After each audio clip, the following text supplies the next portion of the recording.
رہی بات وہ جو غصے کی کیفیت کی ہے، تو وہ جو ایک انسان کے اشتعال کی ہم نے بات کی ہے، وہ غصے کی کیفیت ہے۔ البتہ اس کو ایکسپوز کرنے کے حوالے سے اور اس کی تعریف کرنے کے حوالے سے اگر ہم دیکھتے ہیں تو اہل لغت جو ہیں وہ اس طرف گئے ہیں کہ غصے کی جو کیفیت ہے یا غصہ کسے کہتے ہیں، تو انہوں نے کہا کہ الغضب ہوا شوران النفس، غصہ کہتے ہیں کہ انسان کے خون کا ابال، انسان کے خون کا کھول اٹھنا اور انسان کے خون کا جوش مارنا۔ کہتے ہیں نا میرا خون کھول گیا، جی ایسی بات کرتے جی، امام راغب اصفہانی نے اس کو المفردات میں لکھا، اور قاضی بیضاوی رحمہ اللہ نے اس کو ذکر کیا تفسیر بیضاوی میں، اور امام رازی نے اس کو ذکر کیا ہے تفسیر کبیر میں، اہل لغت سے انہوں نے لیا اس بات کو۔ تو یہ خون کا جوش مارنا ان کے نزدیک غصہ ہے۔ غصے کی علامت، ٹھیک۔ اور اگر ہم اس طرف جائیں کہ اس کے بارے میں ماہرین طبعیات کیا کہتے ہیں، تو وہ یہ کہتے ہیں کہ یہ جو خون کی کیفیت ہے، پھر اس کے بعد وہ جو چہرے پر سرخی آ جاتی ہے، یا کسی کی آنکھوں میں سرخی آ جاتی ہے، یا کسی کے کانوں میں سرخی آ جاتی ہے، تو کہا کہ یہ جو سرخی کی کیفیت ہے نا، یہ غصہ ہے۔ یہ غصہ، تو ماہرین طبیعیات کا یہ کہنا ہے، اور اہل لغت خون کے جوش مارنے کو غصہ کہتے ہیں۔ اور یہ ساری باتیں اپنی جگہ ٹھیک ہیں، مگر رئیس بھائی حقیقت کیا ہے اس غصے کی، اور غصہ ہم کسے کہیں گے؟ تو وہ میں عرض کروں کہ غصہ انسان کسی چیز پر جب ناراض ہوتا ہے یا کوئی چیز انسان کو ناگوار محسوس ہوتی ہے، تو اس پر رد عمل کے لیے جو انسان کے اندر ایک سختی پیدا ہوتی ہے اور سختی کی کیفیت آتی ہے، وہ غصہ ہے۔ آپ صلی اللہ علیہ وسلم نے ایک شخص کو دیکھا تو اس کی رگیں جو ہے وہ سرخ ہو چکی تھیں اور وہ بڑے غصے کی کیفیت میں تھا، تو حضور صلی اللہ علیہ وسلم نے ارشاد فرمایا کہ الا ان الغضب جمرۃ فی قلب ابن آدم، فرمایا کہ غصہ جو ہے نا وہ ابن آدم کے دل میں ایک شعلہ ہے، ایک چنگاری ہے۔ حضور علیہ السلام نے اس کو چنگاری سے، یہ وہی تعبیر فرمایا۔ اصل یہ ہے اس میں کہ پھر انسان جو ہے، شریعت کا مطلوب یہ ہے کہ یہ جب کیفیت انسان پر طاری ہو تو وہ اس پر کنٹرول کرے۔ یہ کیفیت تو اس پر آئے گی مگر اسے کنٹرول کرنا، جبلی تقاضا۔ قرآن کریم نے بھی اس کو اسی لیے فرمایا کہ والکاظمین الغیظ والعافین عن الناس۔ قزم کے ویسے معنی تو عموماً کر دیے جاتے ہیں پینے کے، کہ غصے کو پیا جائے، مگر قزم کے بنیادی معنی ہوتے ہیں قابو کرنا، کنٹرول کرنا، روک لینا۔ تو اللہ پاک نے اس کو یہاں ذکر فرمایا، اور اس میں مفہوم ہمارے لیے نکلتا ہے کہ جب انسان پر یہ کیفیت طاری آئے تو وہ اس میں غصے والا ریئیکٹ نہ کرے، یعنی ایسا ریئیکٹ کہ جس میں شدت ہو، شدت والا ریئیکٹ نہ کرے۔ آپ کسی کو دیکھیں گے جی وہ گھور گھور کے دیکھ رہا ہے، آپ کسی کو دیکھیں گے وہ تھپڑ مار دے گا، بالکل آپ کسی کو دیکھیں گے وہ گالی دے دے گا، دست و گریباں ہو جاتے ہیں لوگ اور خون لعن خرابے تک طعن بات کر پہنچ دیں گے، جاتی ہے۔ قتل کر دیں گے۔ یہ ان سب سے منع کیا گیا۔ اللہ کے رسول صلی اللہ علیہ وسلم کا رد عمل کیا ہوتا تھا؟ آپ علیہ السلام جب کسی چیز کو ناگوار محسوس کرتے یا کسی پہ ناراض ہوتے تو آپ رخ زیبا پھیر لیا کرتے۔ یہ کتنی بڑی مطلب عادت ہے، آپ دیکھیں سنت، کہ ایک وہ کہ آپ کسی کو نقصان پہنچانا شروع کر دیں، اور اللہ کے رسول چہرہ ہی پھیر لیا کرتے تھے۔ تو یہ آپ صلی اللہ علیہ وسلم کی عادت طیبہ۔ آپ نے یہ بھی فرمایا کہ پہلوان وہ نہیں ہے کہ جو آدمی کو پچھاڑ دے، پہلوان وہ ہے جو اپنے نفس پر جو قابو کر لے، جو کنٹرول کر لے، جو برداشت کر لے۔ اور یہی بات ہے، اسی کا فقدان ہے۔ اور آپ نے یہ بھی فرمایا کہ تبدیلی لے آؤ بھائی اپنے اندر، یہاں سے نکلو، یہ جو غصہ ہے نا یہ جو ایک شعلہ بن گیا ہے۔ کہیں فرمایا وضو کر لو، دیکھیں آپ دیکھیں، کہیں کھڑے ہو تو بیٹھ جاؤ، بیٹھ جائیں، بیٹھے ہو تو لیٹ جاؤ، بالکل اس تبدیلی کی طرف لائیں حضور علیہ السلام۔ یہ نہیں کہ آپ اس میں رہ کر جو ہے ایسا رد عمل کریں جو پچھتانے پر انسان کو۔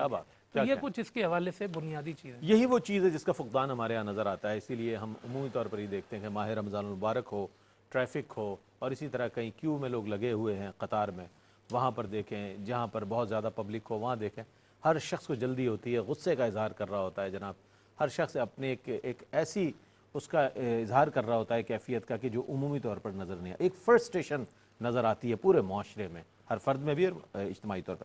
اچھا، نبی کریم علیہ السلام کی بارگاہ میں چلتے ہیں کہ آپ صلی اللہ علیہ وآلہ وسلم کے کیا ارشادات ہیں، آپ نے کیا تعلیم فرمایا امت کو اس حوالے سے، غصے کے حوالے سے؟ بسم اللہ الرحمن الرحیم، الحمدللہ حمدا کثیرا طیبا والصلاة والسلام علی سیدنا وحبیبہ المصطفیٰ اما بعد۔ بہت شکریہ رئیس بھائی۔ اللہ کے رسول صلی اللہ تعالی علیہ وسلم کے بکثرت ارشادات اس حوالے سے احادیث طیبہ میں موجود ہیں، جس میں آپ نے غصے کی شدید الفاظ میں مذمت بھی کی ہے جی جی اور اس کو قابو کرنے کی ترغیب ارشاد فرمائی ہے۔ صحیح بخاری اور صحیح مسلم کی حدیث ہے، حضرت سیدنا ابو ہریرہ رضی اللہ تعالیٰ عنہ کہتے ہیں کہ اللہ کے رسول نے فرمایا، جیسا کہ علامہ صاحب نے بھی اشارہ کیا، کہ لیس الشدید بالسرعۃ انما الشدید الذی یملک نفسہ عند الغضب۔ فرمایا کہ پہلوان وہ نہیں کہ جو دوسرے کو پچھاڑ دے، زیر کر دے، گرا دے، بلکہ پہلوان اور بہادر شخص وہ ہے کہ جو غصے کے وقت اپنے نفس پر کنٹرول کرے، قابو پالے۔ اسی طریقے سے مسند احمد کی حدیث میں حضرت عبداللہ ابن عمر رضی اللہ تعالیٰ عنہما نے عرض کی کہ ما یباعدنی من غضب اللہ عز وجل یا رسول اللہ، یا رسول اللہ صلی اللہ علیہ وسلم، کون سا ایسا عمل ہے کہ جو مجھے اللہ کے غضب سے بچا لے، اللہ کے غضب سے محفوظ کر لے؟ آپ نے ارشاد فرمایا کہ لا تغضب، تو غصہ نہ کر، اللہ کے غضب سے بچ جائے۔ اسی طریقے سے الترغیب و ترہیب کی حدیث ہے، حضرت ابو دردہ رضی اللہ تعالیٰ عنہ حدیث کے راوی ہیں، فرماتے ہیں کہ ایک شخص نے عرض کی دلنی علی عمل یا رسول اللہ صلی اللہ علیہ وسلم یدخلن الجنت، یا رسول اللہ مجھے ایسے عمل کی رہنمائی فرمائیے کہ جس پر میں عمل پیرا ہوں تو میں جنت میں داخل ہو جاؤں۔ اللہ کے رسول نے ارشاد فرمایا کہ لا تغضب ولک الجنہ، اے صحابی رسول تو غصہ نہ کر تو تیرے لیے جنت ہے۔ کیا بات، تو غصے کو چھوڑنا جنت میں داخلے کا سبب ہے۔ اسی طرح سنن بیہقی کی حدیث، حضرت بہز بن حکیم اپنے والد سے، وہ اپنے دادا سے روایت کرتے ہیں کہ اللہ کے رسول صلی اللہ علیہ وسلم نے ارشاد فرمایا کہ ان الغضب لا یفسد الایمان کما یفسد الصبر العسل۔ فرمایا کہ غصہ اور غضب کی جو کیفیت ہے، یہ انسان کے، بندہ مومن کے ایمان کو ایسے خراب کرتی ہے، ایسے برباد کر دیتی ہے جیسے ایل و شہد کو خراب کر دیتا ہے۔ اب دیکھیں غور طلب بات ہے رئیس بھائی کہ شہد کتنی میٹھی چیز ہوتی ہے اور اس کی مٹھاس کی اگزامپل اور مثالیں دی جاتی ہیں۔ اب ایلوا علماء فرماتے ہیں کہ ایک ایسا پھل ہے کہ انتہائی کڑواہٹ ہے اس کے اندر، اگر وہ کڑوا پھل شہد کے اندر مل جائے تو اس کی مٹھاس کو ختم کر دیتا ہے، اس کی صلاحیت اور اثر ختم ہو جاتا ہے۔ اسی طریقے سے فرمایا کہ غصہ جو ہے وہ بندہ مومن کے ایمان کو برباد کر دیتا ہے۔ اسی طریقے سے سنن ابو داؤد کی حدیث میں اللہ کے رسول صلی اللہ تعالیٰ علیہ وسلم نے صحابہ سے پوچھا، کیا میرے اصحاب یہ بتاؤ کہ تمہارے نزدیک پہلوانی کا معیار کیا ہے؟ تم کس کو پہلوان سمجھتے ہو؟ صحابہ اکرام نے عرض کی، یا رسول اللہ صلی اللہ علیہ وسلم، ہمارے نزدیک پہلوان وہ شخص ہے کہ جو دوسروں کو زیر کر لے، اس کو کوئی زیر نہ کر سکے، اس کو کوئی نہ گرا سکے، اس کو کوئی ہرا نہ سکے۔ اللہ کے رسول نے فرمایا نہیں، یہ پہلوانی کا معیار نہیں ہے، یہ بہادری کا معیار نہیں ہے، بلکہ بہادری اور پہلوانی کا معیار یہ ہے کہ انسان غصے کی حالت میں ہو اور اپنے نفس پر کنٹرول کر لے۔ فرمایا کہ وہ شخص سب سے بڑا بہادر ہوتا ہے۔ تو ان احادیث سے ہمیں پتہ چلا اللہ کے رسول ہمیں یہ تعلیمات ارشاد فرما رہے ہیں کہ جب غصے کی فیلنگز آئیں، کیفیات آئیں، تو یہ انسان کی نیچر اور فطرت میں رکھا گیا ہے، لیکن بے جا اور غیر شرعی غصے سے منع کیا گیا ہے۔ جہاں ضرورت پڑے، جیسا علامہ صاحب نے فرمایا، وہاں غصہ کرنا چاہیے، اور ان احادیث کی روشنی میں ہمیں اپنے نفس کا محاسبہ کر کے جو زیادہ غضبناک لوگ ہوتے ہیں ان کو اپنے غصے کو کنٹرول کرنے کی کوشش بہت اچھی بات ارشاد فرمائی علامہ صاحب نے۔ ناظرین محترم، یہ ایک بہت اہم موضوع ہے اور ہمارے روزمرہ معمولات زندگی کا موضوع ہے، اور ہماری زندگی جس ٹریک پر جا رہی ہے آپ دیکھ رہے ہیں کہ معاشرے میں بجائے امن پیدا ہونے کے بلکہ لوگوں میں ایک فرسٹریشن، ایک غیر یقینی کسی کیفیت اور ایک ان کے اندر اشتعال سا، ہر شخص کو دیکھیں ایک اشتعال سا محسوس ہوتا ہے اس کے اندر، اور یہ ہے غصے۔ اس کا سبب جو ہے وہ غصہ ہے۔ ایک مختصر سا وقفہ ہے، وقفے کے بعد لوٹیں گے۔ مجھے امید ہے آپ کا اور ہمارے ساتھ رہے۔ آپ کا خیر مقدم ہے۔ اخلاقی اقدار بنیادی موضوع ہمارا، اور غصہ جو ہے ایک ذیلی موضوع آج کا جو آپ کی خدمت میں پیش کیا جا رہا ہے۔ بہت اہم موضوع اور بہت اہم سوالات اور بہت ہی مفید جوابات اگر اسے سنا جائے، غور کیا جائے اور اپنا محاسبہ کیا جائے۔ غصہ کرنے کے دینی نقصانات، یہ ایک بڑا اہم سوال ہے۔ دینی نقصانات کیا کیا ہے؟ بسم اللہ الرحمن الرحیم۔ یقیناً جب ہم اس کی کیفیات پہ ہم نے بات کی رئیس بھائی، اور ہم نے کہا کہ مختلف کیفیتیں انسان پہ طاری ہوتی رہتی ہیں، تو ہم اس کے جواب میں بات یہاں سے شروع کرتے ہیں کہ وہ جو رحمت والی کیفیت اللہ نے بندے کو دی ہے نا، اللہ چاہتا ہے کہ اکثر وہی طاری ہو بندے پہ، ترحم، رحمت والی۔ اچھا ہمارے ہاں کیا ہوتا ہے وہ غضب والی غالب آ جاتی ہے، اکثر آپ تپے ہوئے ہوتے ہیں، اکثر غصے میں ہوتے ہیں، اور رحم والی مغلوب ہو جاتی ہے۔ یہ تمام عوام کو سمجھ آ گئی ہوگی آپ نے جس طرح سمجھایا، واہ واہ۔ اچھا اللہ کے رسول سے بھی قرآن نے یہی کہا فَبِمَا رَحْمَةٍ مِّنَ اللَّهِ واہ لِنْتَ لنتنا، لَهُ۔ واہ۔ یا رسول اللہ یہ جو آپ چاند بن کے اپنے ارد گرد ستاروں کا جھمگٹا لگائے رکھتے ہیں، اس کی وجہ یہ ہے کہ آپ کا وہ جو جذبہ ترحم اور کیفیت ترحم ہے وہ غالب ہے۔ بالکل۔ آپ جو ہے وہ غلیظ القلب نہیں ہیں، اور آپ سختی کرنے والے نہیں ہیں، اور آپ کے چہرے پر اور پیشانی پہ بل نہیں پڑے رہتے ہیں، تو آپ دیکھیں پھر اس کے فوائد اور اس کے معاملات کیا ہیں کہ آپ نے دین کو کیسے کہاں سے کہاں پہنچا دیا۔ بے شک۔ تو ظاہر ہے کہ جو چیز کم رکھنی ہے ہم اسے بڑھا دیں، اور جو بڑھانی ہے وہ کم کر دیں، تو پھر ہر چیز میں جو ایک ڈس بیلنس انسان محسوس کرتا ہے وہی انسان کے پھر نقصانات دینی بھی ہیں دنیاوی بھی ہیں۔ اچھا اس میں ہم اگر جواب میں تھوڑا سا ٹچ کریں اس پہلو کو کہ جس میں خود دیندار لوگ اگر دینی نقصانات کی بات یہی تو پوچھنا ہے۔ جی وہ جو دیندار لوگ ہیں ان کو اس حوالے سے بڑی غور و فکر کا مرحلہ ہے یہ کہ بھئی جب وہ رویہ معاشرے میں رکھیں تو ترحم والا رکھیں، کیونکہ اللہ نے ان کی ذمہ داری لگائی ہے نبیوں والی۔ انہوں نے دین کو آگے پہنچانا ہے، دین کو پھیلانا ہے، دین کا چہرہ پیش کرنا ہے، اور دین کی تعلیم انہوں نے لوگوں کو، ان کو دیکھ کے لوگوں نے دین سیکھنا ہے۔ اب اگر وہ غصے میں رہیں گے، وہ بد اخلاق رہیں گے، وہ غضب میں رہیں گے، اس کا ڈائریکٹ اثر اللہ کے دین پہ پڑے گا، اللہ کے دین کو نقصان ہوگا۔ جب اللہ کے دین کو نقصان ہوگا تو ان کا نقصان لازمی ہے۔ حتیٰ کہ رسول اللہ صلی اللہ علیہ وسلم نے تو فرمایا کہ میں نے بھی بکریاں چرائی ہیں، مجھ سے پہلے سارے نبیوں نے بکریاں چرائی ہیں۔ علماء فرماتے ہیں اس کی وجہ یہی ہے کہ یہ بکریاں چرانے کا پیشہ اس لیے اختیار کروایا گیا تاکہ مزید حلم پیدا ہو، برداشت پیدا ہو، امت کو لے کر کیسے چلنا ہے، ہاں مطلب ہر شخص کو ہاں غصہ آپ کو آئے گا اس کو آپ نے ضبط کیسے کرنا ہے، کنٹرول کیسے کرنا ہے، یہ تو ایک بنیادی صفت ہے انسان کی۔ تو یہ علماء کے لیے، واعظین کے لیے، تبلیغ کرنے والوں کے لیے بڑا اہم خاصہ ہے، اور اس سے دین کا مفاد اور دین کا نقصان وابستہ ہے۔ تو اس پہلو میں جو ہے وہ اللہ کے رسول کی سنت، چہرہ مصطفیٰ، سیرت مصطفیٰ صلی اللہ علیہ وسلم جو ہے وہ سامنے رکھنی چاہیے۔ اور معاشرتی حوالے سے آپ لوگوں کا معاملہ دیکھیں نا، اگر قرآن کہتے ہیں نا والکاظمین الغیظ، بھئی غصے کو آپ پی لیں، غصے کو آپ برداشت کر لیں، اس کی وجہ کیا ہے؟ اگر یہ غصہ آپ کا آتا رہا نا تو آپ کو تکبر بھی آتا رہے گا۔ تکبر آپ کا نقصان، خود پسندی، یعنی قرآن نے ایک یہ کہہ کر کہ غصہ نہیں کرنا، آپ کے تکبر پہ ضرب ماری ہے، بالکل، آپ کی خود پسندی پہ، آپ کی انا پہ، آپ کی نفس پرستی پہ۔ آپ کے نفس پسندی ہے نا، خود پسندی ہے، تبھی تو آپ غصے کو لازمی سمجھتے ہیں۔ بالکل بالکل بھئی اگر غصہ برداشت کریں گے تو آپ کی انا کو ضرب لگے گی۔ تو کتنے فوائد ہیں یہ، اور غصہ کرنے کی صورت میں یہ انسان کے کتنے نقصانات ہیں جو انسان کی زندگی میں اسے کبھی متکبر بنا رہے ہوں گے، کبھی خود پسند بنا رہے ہوں گے۔ پھر آپ نے بڑی خوبصورت بات کہی، انسان کا ایک فیصلہ غصے کی حالت میں جب کیفیت واپس آئی تو اس کی اوسان خطا ہو گئی کہ کیا کیا لٹ رشتہ گیا، داریاں ختم ہو جاتی ہیں، دوستیاں ختم ہو جاتی ہیں، کاروبار ختم ہو جاتے ہیں۔ کتنی وہ چیزیں، آپ جیلوں میں چلے جائیں، عادی مجرم شاید کم ملے، لیکن ایک غصے میں ریئیکٹ کرنے والا کیا نقصان اٹھا چکا ہے، اور جیل کی سلاخوں کے پیچھے ہے وہ آپ کو زیادہ ملے، کہے کہ تھوڑا سا غصہ آیا تھا اور یہ ہو گیا۔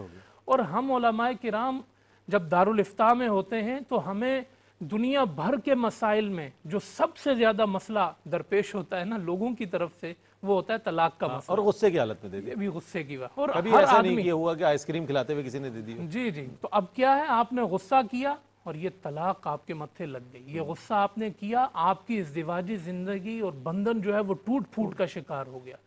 تو یہ مطلب اتنے زیادہ نقصانات ہیں اس کے کہ آپ اس کا جو ہے دینی حوالے سے آپ اگر اس کو گننا شروع کر دیں بالکل صحیح تو فرمایا۔ آپ کی زندگی کا ہر شعبہ ہمیں متاثر ہوتا ہوا اور نقصان میں آتا ہوا محسوس ہوتا ہے۔ اچھا اب یہ بھی جاننا ضروری ہے کہ غصہ کرنے والے کو کون کون سے نفسیاتی اور جسمانی نقصانات کا سامنا ہوتا ہے، یہ بھی ہم چونکہ اس کی طرف توجہ نہیں ہے اس لیے غصہ کیے جا رہے ہیں، اور اس میں میری تو عادت بن گئی جناب غصے کے بغیر تو میرا دن ہی نہیں گزرتا۔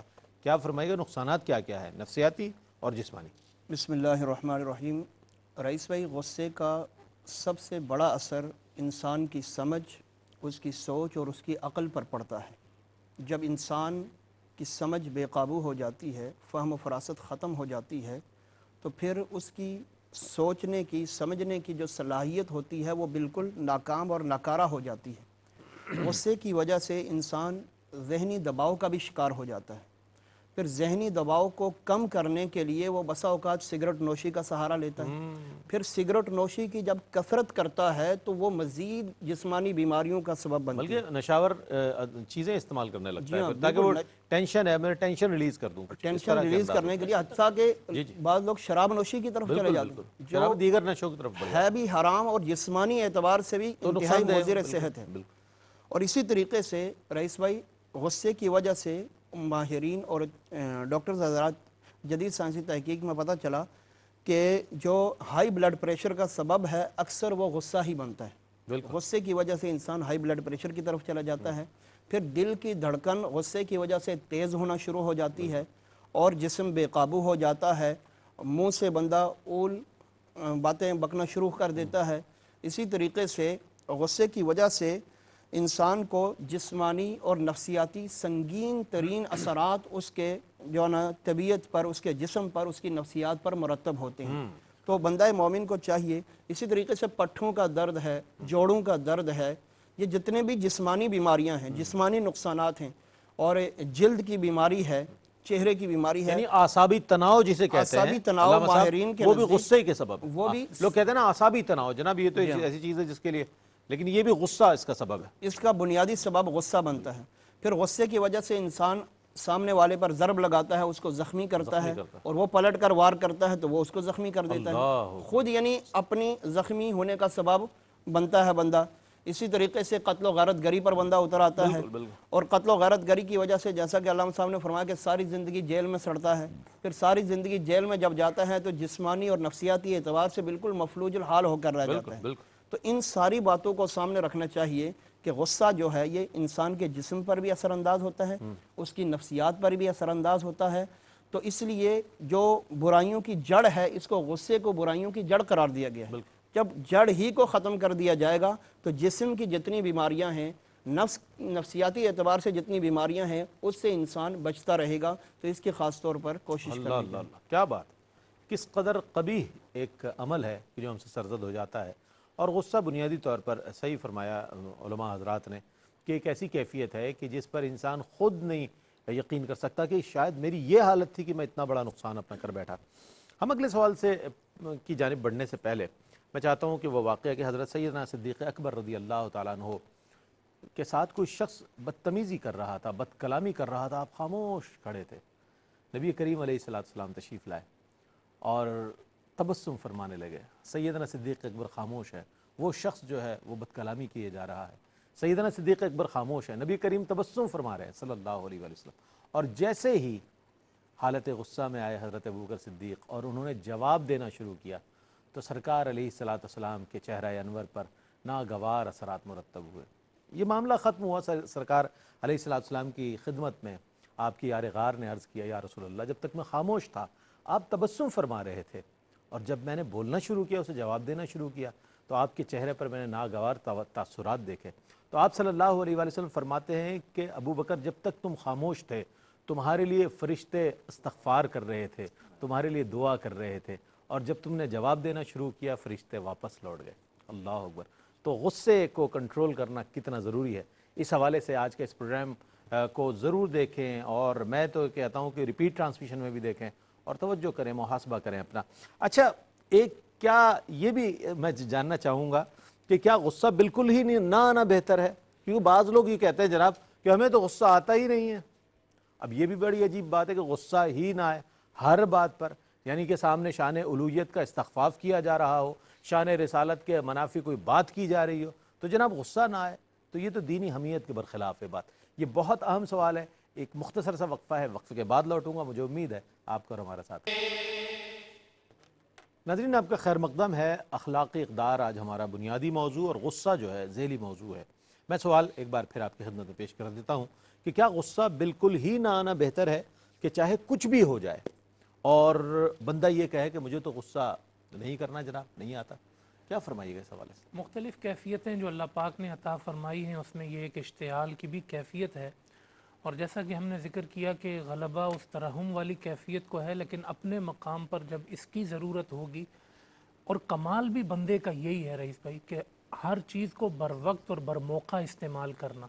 جب نرمی کا موقع ہے آپ نرمی سے بات کریں، اور جب غصے کا موقع ہے آپ غصے کا اظہار بھی کر سکتے ہیں. بالکل اللہ کے پیارے رسول صلی اللہ علیہ وسلم کی زندگی میں بھی ہمیں یہی نظر آتا ہے کہ جہاں ایک ترحم کی کیفیت ہے، محبت کی کیفیت ہے، شفقت کا معاملہ ہے، وہ بھی ہمیں اکثر نظر آتا ہے. مگر اس شفقت ہی کا میں ایک پہلو کہوں گا کہ جہاں حضور صلی اللہ علیہ وسلم یہ محسوس کرتے ہیں کہ دین کے حوالے سے کوئی نقصان دہ بن رہا ہے، کوئی دین کے حوالے سے غلط بات کر رہا ہے یا دین کو نقصان پہنچانے کی کوشش کر رہا ہے، پھر آپ صلی اللہ علیہ وسلم غصے میں بھی آئے ہیں، آپ صلی اللہ علیہ وسلم نے بدلہ بھی لیا ہے، آپ صلی اللہ علیہ وسلم نے جنگیں بھی لڑی ہیں، آپ صلی اللہ علیہ وسلم کی زندگی کے پھر وہ تمام مراحل جو ہے وہ ہمیں نظر آتے ہیں. تو انسان کو جو غصے کا وقت ہے اس کو صحیح طریقے سے، آپ مثال کے طور پہ اپنی اولاد کی تربیت کے حوالے سے دیکھ رہے ہیں، آپ اسی طرح معاشرے میں کوئی ایسی خرابی ہے کہ جس میں ایک اسٹیج نرمی کا ہے، آپ اس اسٹیج سے گزر چکے ہیں، اب آپ کو کہیں تھوڑی سختی کرنا محسوس ہو رہا ہے کہ بنتا ہے، تو آپ اس میں اگر اس چیز کا اظہار کریں گے تو یقیناً جو ہے وہ اس کا بر وقت اور صحیح استعمال ہے. اور آپ صلی اللہ علیہ وسلم نے ایک حدیث میں یہ بھی تو ارشاد فرمایا نا کہ 4 کیفیتیں ہوتی ہیں انسان کے ساتھ. یہ 2 تو وہ کیفیتیں ہیں کہ ایک اس میں بہت اچھی ہے اور ایک بہت بری ہے، اور ایک جو ہے وہ 2 انسان کے ساتھ نارمل کیفیات ہیں. ایک جو انسان کی بہت اچھی کیفیت ہے اور بہت اچھی عادت ہے وہ یہ کہ غصہ بہت دیر سے آئے اور انسان کا غصہ بہت جلدی چلا جائے، آنے میں تاخیر اور جانے میں تعجیل. یہ بہت اچھی عادت ہے. اور اس کے ساتھ ساتھ جو ہے وہ بری عادت یہ ہے انسان کی کہ فوری آتا ہے اور پھر جاتا ہی نہیں ہے. ہاں جناب یہ بڑا مسئلہ. تو یہ اس کی جو ہے وہ بری عادت ہے. اور اس کی درمیان کی جو ہے وہ 2 کیفیتیں ہیں. ان 2 کیفیت میں ہے کہ فوری آیا اور فوری گیا، اور ایک یہ ہے کہ دیر سے آیا اور دیر سے گیا. تو یہ 2 درمیانی کیفیات ہیں. لیکن بہرحال عرض کرنے کا مقصد یہ ہے کہ جہاں پر انسان کو غصہ آ جائے اور وہاں اس کا حق بھی بنتا ہے تو وہ اس کو وہاں پر غصہ کرے. اور آپ صلی اللہ علیہ ہر شخص یہ سمجھ کر غصہ کر رہا ہوتا ہے کہ میرا حق ہے. یہ علامہ صاحب یہاں تو یہ بالکل صحیح کہہ رہے ہیں، کوئی یہ نہیں سمجھتا کہ میں ناحق اور غصہ کر رہا ہوں. بالکل ہر آدمی یہ سمجھتا ہے. بالکل شرعی اعتبار سے جو اس کے مواقع ہیں میں نے ذکر کر دیے. آپ صلی اللہ علیہ وسلم نے دیکھیں اپنی ذات کے لیے تو اللہ کے رسول کتنا معاف کرتے ہیں. بے شک یہ بھی تو سیرت میں انسان دیکھے نا بے شک. کہ وہ کون کون سے پہلو ہیں جو حضور علیہ السلام کی اذیت کے باعث نہ بنے، مگر جب آپ فتح مکہ کے موقع پر تشریف لائے آپ غصہ بنتا تھا آپ، لیکن آپ صلی اللہ علیہ وسلم نے معاف کیا اس موقع پر. عفو درگزر کا آپ پہلو دیکھیں نا، آپ صلی اللہ علیہ وسلم نے اس کو برداشت کیا اور معاف کر دیا. یہاں سے فرق واضح ہو جاتا ہے کہ کہاں غصہ کرنا ہے اور کہاں کنٹرول کرنا ہے. یہ تو پوری سیرت میں یہ بات ملتی ہے، اور فتح مکہ کے موقع پر تو خاص طور پر. پوری صورت میں اب دیکھیں نا دعائے ضرر حضور نے فرمائی ہے کس موقع پر کسی کے لیے آپ اس کو دعائے ضرر یا نقصان کی دعا حضور نے کی ہے. وہ کون سا موقع ہے جب حضور صلی اللہ علیہ وسلم یہ دیکھتے ہیں کہ نمازیں ان کی وجہ سے قضا ہو گئی، آپ علیہ السلام نے ان کے خلاف دعا کی، وہ غصے کا موقع تھا آپ صلی اللہ علیہ وسلم کے لیے. تو یہ فرق ہے یہاں پر کہ آپ جو ہے وہ اس فرق کو ملحوظ رکھتے ہوئے، اور ظاہر ہے کہ جب غصے کی کیفیت انسان پہ طاری ہوگی تبھی وہ اس کو برداشت کر کے بھی تو ثواب حاصل کرے گا نا. تو یہ انسان کو سمجھ لینا چاہیے کہ ایسا نہیں ہے کہ غصہ کرنا ہی ہے، جب آ جائے کر دو. آپ نے جو بات کی نا وہ انسان کی عادت بن جاتی ہے کہ جب آئے تو کر دو. ہاں نہیں، بیچ سڑک پر کرنا ضروری ہوتا ہے. جناب گاڑی روکی اور بیچ سڑک پر کھڑے ہو گئے تقریر کرنے کی، یہ پورا ٹریفک جام ہو گیا اور جناب لوگ کھڑے ہو کیا، اور وہ یہ کہے کہ میرا حق بنتا ہے. دیکھیں آپ میرے ساتھ یہ ہو گیا. آپ دیکھیں نا قرآن نے بھی جو کہا کتنا پیارا، ترتیب کتنی اچھی ہے. کہا والکاظمین الغیظ والعافین عن الناس، وہ ساتھ جوڑ کے بیان کیا ہے کیا بات کہ غصے کو پینے والے اور نتیجے میں معاف کرنے والے. آپ یہ کہیں کہ جی آپ نے انتقام بھی پورا لے لیا اور کہیں کہ ابھی میں نے غصہ کیا ہی کیا ہے، میں نے تو درگزر کر دی. تو یہ ہے کہ آپ نے غصے کو کنٹرول کیا اور پھر معاف کر دیا. تو دین کے معاملات ہوں، غیرت اور حمیت کے معاملات ہوں، جہاں جہاں وہاں آپ اس کیفیت کا اظہار کریں، اور اپنی ذات کا معاملہ ہو تو انسان وہاں پر برداشت سے کام لے اور انسان درگزر سے کام. کیا بات، کیا کہنے. ناظرین محترم، بہت عمدہ انداز میں علامہ صاحب نے جواب مکمل فرمایا، اور میں اب یہ چاہتا ہوں کہ اگر غصے کی عادت ہے تو اس سے علامہ صاحب چھٹکارا کیسے حاصل کیا جائے، اور اگر غصہ کرنے کی عادت یہ ایک عمومی رویہ ہے کہ عادت ہوتی ہے تو سمجھتے ہیں جناب یہ تو عادت ہے، اب کیسے تبدیل ہوگی، اب تو اتنی عمر ہو گئی. تو کس نہج پر تربیت کی جائے اپنے نفس کی اور اپنے آپ کی کہ انسان حلیم الطبع ہو جائے، اس میں ترحم پیدا ہو جائے؟ کچھ فرمائیے گا. رئیس بھائی، جن اسباب کی وجہ سے غصہ آتا ہے انسان کو، ان اسباب کا دور کرنا بہت ضروری ہے غصے سے چھٹکارے کے لیے. ٹھیک. انسان غور و فکر کرے کہ غصے کے اسباب کیا کیا ہیں. جیسا کہ ابھی اس پروگرام میں ذکر کیا گیا کہ جو غصے کے اسباب ہیں ان کو اگر انسان دور کرے گا تو اسے خود بخود غصے سے چھٹکارا مل جائے گا. صحیح فرمایا. قرآن کریم کی جو آیت علامہ صاحب نے تلاوت کی سورہ آل عمران کی آیت نمبر 134 ہے. اللہ فرماتا ہے وَالْكَاظِمِينَ الْغَيْظَ وَالْعَافِينَ عَنِ النَّاسِ وَاللَّهُ يُحِبُّ الْمُحْسِنِينَ، کہ متقی اور پرہیزگار لوگ وہ ہیں کہ جو غصے کو پی جانے والے ہیں اور لوگوں سے درگزر کرنے والے ہیں، اور اللہ تعالیٰ نیکی کرنے والوں کو، احسان کرنے والوں کو محبوب رکھتا ہے. تو قرآن و حدیث میں اور بزرگان دین کی تعلیمات میں جو انسان کے لیے ہدایت ہے ان کے اوپر غور و فکر کر کے اگر عمل پیرا ہوں گے تو غصے سے چھٹکارا ممکن ہے. اسی آیت کی ضمن میں مفسرین نے ایک واقعہ نقل کیا ہے حضرت مالک بن دینار رحمۃ اللہ علیہ کا، تذکرۃ الاولیاء کے اندر ہے. ان کے بارے میں آتا ہے کہ انہوں نے ایک کرائے کا مکان لیا اور برابر میں بالکل متصل ایک یہودی کا مکان تھا جو انتہائی غضب آپ سے جو نا بغض عناد کرتا تھا، اور اپنے پرنالے کا رخ آپ کے مکان کی طرف کیا اور ساری گندگی، سارا کوڑا کرکٹ آپ کے کاشان اقدس پر ڈال دیتا تھا. لیکن آپ خاموش رہتے ہیں، آپ کو کوئی غصہ نہیں آتا. ایک دن مجبور ہو کر وہ خود آپ کے پاس تشریف لایا، کہنے لگا کہ حضور آپ کو میرے مکان کی گندگی سے تکلیف نہیں ہے؟